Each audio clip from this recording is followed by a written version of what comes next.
Some say California is a trendsetter. Oh God, I hope not.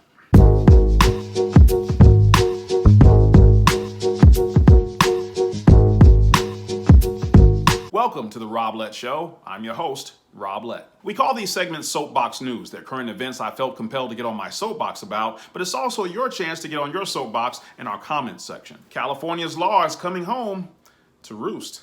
That's the focus of today's Soapbox News. Not a lot to unpack here today. Back in 2014, California signed into law the Safe Neighborhoods and Schools Act, also known as Proposition 47. I just wanted you to have an update on how Proposition 47 has been going. But before we get started, I'd like you to go ahead and do a few things. First of all, like this video, subscribe to it. If you're on YouTube, to the upper right-hand corner, you're going to see a bell. That's a notifications bell. Click it, and it'll notify you the next time we release a new show. If you're on Rumble, though, to the upper right-hand corner, you'll see a share button. Click it, and it'll share this video with a friend of yours who should have been here today.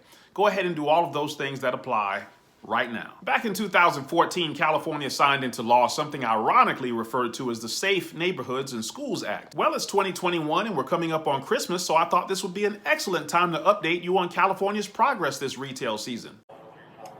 Tonight, popular California malls with their guard up as a rash of organized crime plagues high-end stores during the holiday season.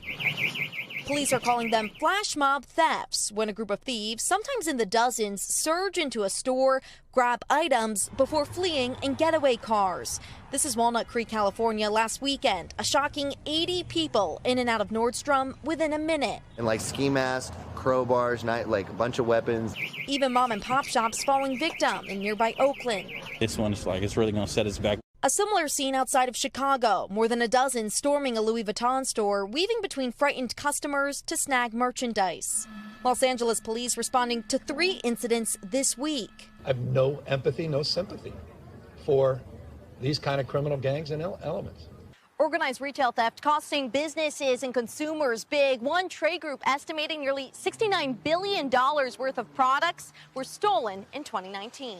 The sheer volume of it is something that's really unprecedented. District Attorney Vern Pearson among the growing voices criticizing a 2014 move to downgrade thefts under $950 from a felony to a misdemeanor in California. If you've convinced enough people that there will be no consequences for their actions, this is what happens.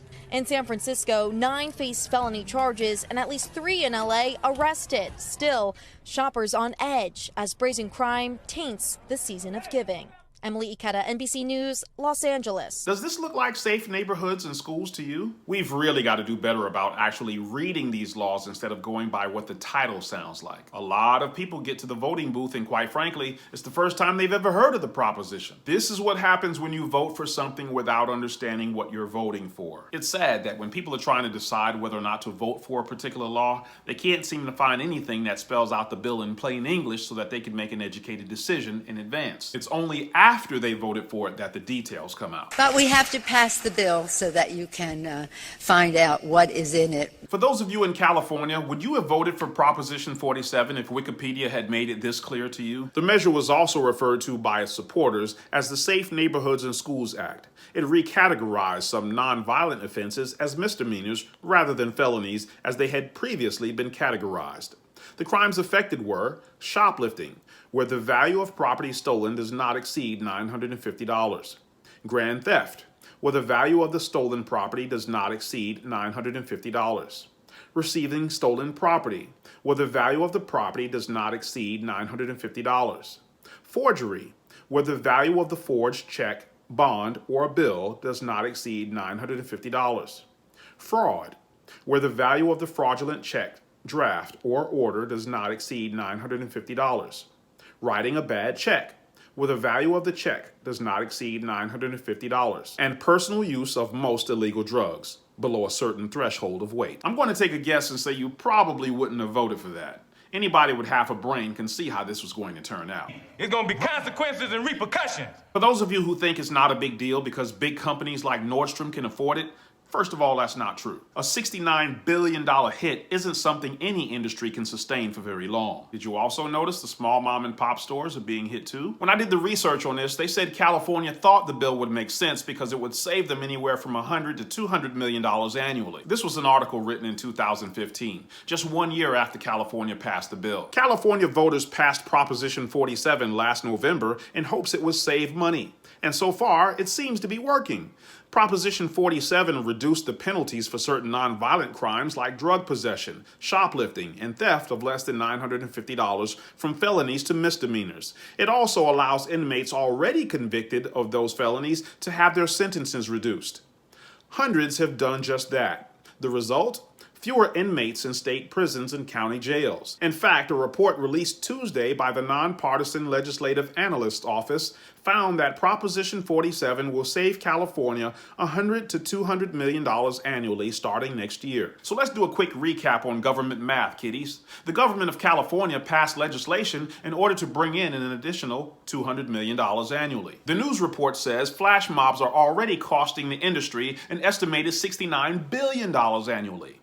What's wrong with this picture? How long can the government of California expect to bleed their taxpayers of $69 billion annually before they realize that they're in the hole for way more than the $200 million that they were trying to save? For those of you who haven't really grasped the difference between $1 million and $1 billion, let me paint a picture for you so you can better understand. 1 million seconds is a 12-day-old baby. 1 billion seconds is a 31-year-old man. Got it? Retail lost $69 billion in 1 year.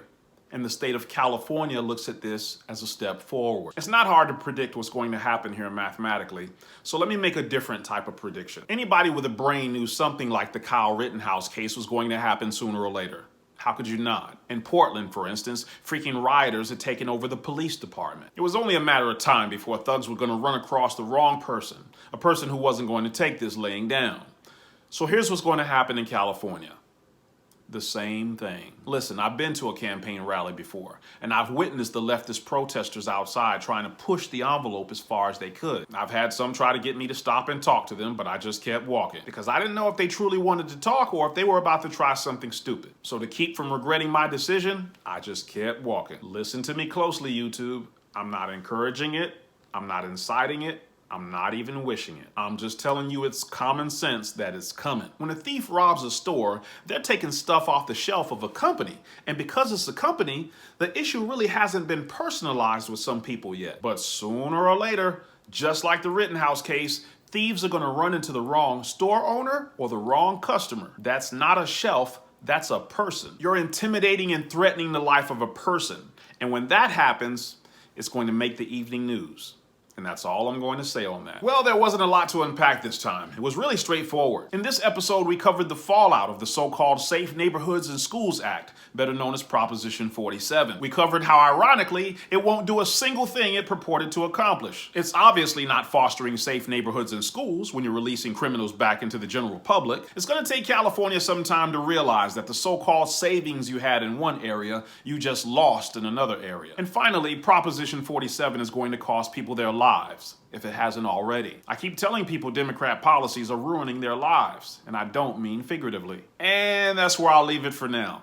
If you're new around here, our channel is a combination of podcasts, long-form understanding of conservative principles, and soapbox news, videos where you get on your soapbox about the latest news of the day. Be sure you like, subscribe, and share this video with someone who should have been here today. We'll see you next time.